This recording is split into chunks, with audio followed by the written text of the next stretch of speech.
स्वागत है आपका हमारी इस ऑनलाइन सीरीज में। आरबी पब्लिक स्कूल की ओर से जो हमने एक इनिशिएटिव लिया है, जिसके अंदर हम जितनी भी क्लासेस हैं उसके कंटेंट को हम डिजिटली करने जा रहे हैं, क्योंकि समय के साथ चलना बहुत जरूरी है।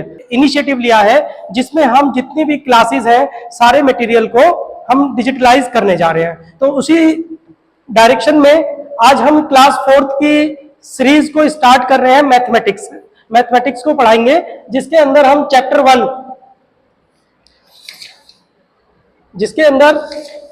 1 ज्योमेट्रिकल शेप्स को स्टार्ट करेंगे। और ज्योमेट्रिकल शेप्स को स्टार्ट करने से पहले शुरुआत इस चैप्टर की हम करेंगे छोटी छोटी बेसिक जानकारी से, क्योंकि अगर आपको बेसिक जानकारी नहीं होगी तो चैप्टर्स की हमारी अंडरस्टैंडिंग अच्छी नहीं बन पाएगी। तो सबसे पहले हम जो चैप्टर का नाम है ज्योमेट्रिकल शेप, जो कि क्लास 4th का चैप्टर है, सबसे पहले हम डिफाइन करेंगे पॉइंट क्या होता है। देखिए, अगर सिंपल सी लैंग्वेज में आपको बताऊं, ये मैंने जस्ट एक डॉट लगा दिया। इस डॉट को हम क्या बोलेंगे? एक पॉइंट बोलेंगे। यानी कि एक small dot made up of sharp pencil on paper represented by A point. मेरे पास एक पेपर है, पेपर पर जस्ट मैंने उसको एक इंडिकेट कर दिया, ये क्या दिखाएगा आपको? एक पॉइंट है। सो पॉइंट की एक खास बात क्या होती है? उसमें ना तो कोई लेंथ होगी, ना उसकी कोई ब्रेथ होगी, और ना ही कोई हाइट होगी। यानी कि ना तो लेंथ है, ना ब्रेथ है, ना कोई हाइट है। और जो पॉइंट होता है एक एग्जैक्ट लोकेशन को बताने का काम करता है। जैसे कि कोई अगर इस पेज पर पूछे कि जो फिगर में एक बच्चा नजर आ रहा है वो कहां पर है, मैंने एक डॉट लगा दिया, तो इसने इसकी क्या दिखा दिया? इसकी एग्जैक्ट लोकेशन को बता दिया। एक पॉइंट लगाया और मैंने उसको रिप्रेजेंट कर दिया point A. So it is represented by किसी भी अल्फाबेट से हम इसको रिप्रेजेंट कर सकते हैं। सेकंड वन, लाइन क्या होती है? लाइन एक एंडलेस स्ट्रेट पाथ होता है, जिसको दोनों डायरेक्शन में आप एक्सटेंड कर सकते हो इन्फिनिटी तक। जैसे कि मैंने एक ये लाइन बनाई, इसमें 2 एरो दिखा रखे हैं, एक इधर जा रहा है और एक लेफ्ट की तरफ जा रहा है। इसको हम इनफाइनाइटली कितना भी एक्सटेंड कर सकते हैं, इसका कोई अंत नहीं है। तो अगर लाइन को आप समझोगे, a line is a endless straight path extend in both the direction, दोनों डायरेक्शन में आप उसको बढ़ा सकते हो। और इसके अगर रिप्रेजेंटेशन की बात करते हो, जैसे मैंने ये लाइन ड्रॉ करी, इसमें एक पॉइंट मान लिया मैंने P, और इधर मान लिया एक Q, और यहां पर मैंने लिख दिया PQ, और इस पर एक एरो बना दिया दोनों साइड को जो रिप्रेजेंट कर रहा है PQ। तो ये PQ किसको रिप्रेजेंट कर रहा है? एक लाइन को। नेक्स्ट थिंग आती है लाइन सेगमेंट।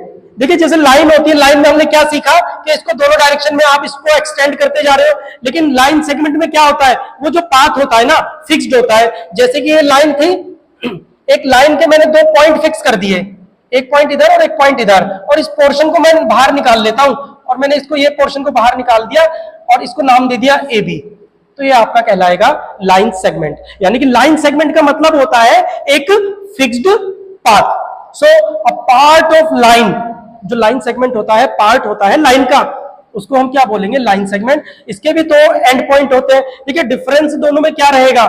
जो लाइन थी, लाइन में एंड पॉइंट नहीं होते, लाइन सेगमेंट में एंड पॉइंट होते हैं। जैसे कि यहां पर ये इन्होंने डायग्राम के थ्रू बताया XY, यानी कि ये एक लाइन सेगमेंट है XY, और उसके ऊपर मैंने एक लाइन ड्रॉ कर दी, यानी कि फिक्स्ड पाथ है इसका।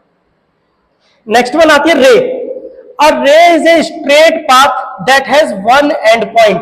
देखिए, रे का मतलब क्या होता है कि जैसे मैंने ये ड्रॉ किया, एक तो इसका स्टार्टिंग पॉइंट होता है और एक इसका एक डायरेक्शन में, किसी डायरेक्शन में ये जा रही होती है। सो a ray is a straight path that has one end point and goes on in one direction, और एक डायरेक्शन में वो जा रही होती है। जैसे कि यहां पर ये क्या है? ये रे है। रे में क्या हुआ? हमने एक लाइन ड्रॉ की, ये इसका स्टार्टिंग पॉइंट था, और ये एक डायरेक्शन में एक्सटेंड होती जा रही है। एग्जांपल आप रे का ऐसे ले सकते हो, जैसे कि ये सन है, ये सन है, जो सन से हमारे पास रेज आ रही है, ये इसी का एग्जांपल है। उनको हम रे बोलेंगे, क्योंकि उसका एक तो स्टार्टिंग पॉइंट हो गया और वो हमारी ओर चलती आ रही है। इसका अगर रिप्रेजेंटेशन की बात करते हो, रिप्रेजेंटेशन में इसमें केवल आपको इस तरीके से रिप्रेजेंट हम कर देंगे। अब नेक्स्ट आता है कि shapes with the line segment. अब देखिए जितनी भी शेप्स है ना वो लाइन सेगमेंट से बनेंगी। जैसे कि मैंने क्या बताया था, लाइन सेगमेंट क्या होता है, फिक्स्ड पाथ होता है। ये मैंने लाइन सेगमेंट बनाया, इनका भी फिक्स्ड पाथ है, इसको ज्वाइन करा दिया तो हमारे पास ये एक इमेज आ जाती है, हमारे पास एक ये फिगर आ जाती है। ठीक है, अगर एक ये बना दिया, ये किसकी शेप आ गई निकल कर, एक ट्राइंगल की शेप आ गई।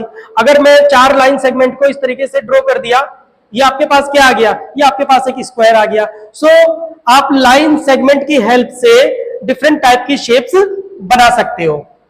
सो यहां पर दिया है कि ट्राइंगल एबीसी से एक ट्राइंगल दे रखा है जिसमें एबी एक लाइन सेगमेंट है, एसी एक लाइन सेगमेंट है और बीसी एक लाइन सेगमेंट है।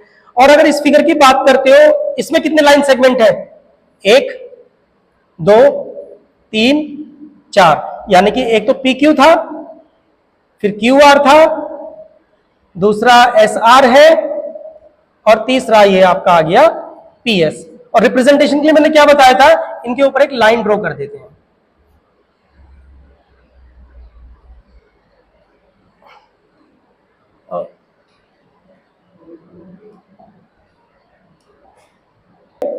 MNOP is rectangle. देखिए स्क्वायर और रेक्टेंगल में क्या अंतर होता है, थोड़ा सा ये भी हम देख लेते हैं।